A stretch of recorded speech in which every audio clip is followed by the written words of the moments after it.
Ang sarap ng ating tinulang manok. May lemongrass, may luya.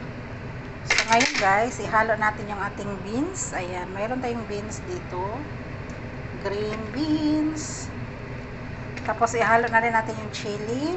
Ayan, chili. Or is it the chili? One more.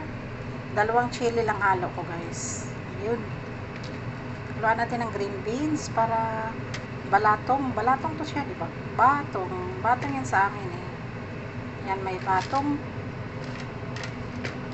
So there you go, batong. More batong here.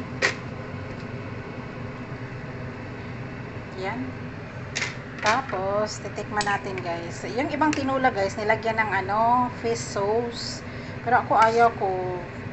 Gusto ko yung lasa niya na walang halo lang, asin lang, tsaka syempre chicken stocks. Yan ang ating balatong oh. Tapos yung ating lettuce guys. Ayan. Mahaba yung ating, hindi natin puputulin. Maganda yung mahaba, 'di ba? Pag mahaba yung ating lettuce. So hintayin lang natin yung ating beans na maluto konti. Yan, wait natin yung ating beans. So, di ba? Fresh beans yan siya. Wow, look at that. Nakikita niyo naman kung gaano ka super healthy yung ating tinulang manok ngayon. Kasi mayroon na tayong lemongrass. Dahil sa lemongrass na yan. Tapos, mayroon tayong chili.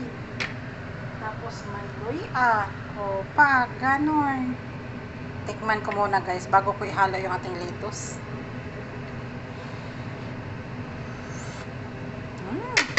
Asin konti. Yun. Ano ba tong asin natin? Pero medyo basa. Yun, there you go. So, i-check natin yung ating beans.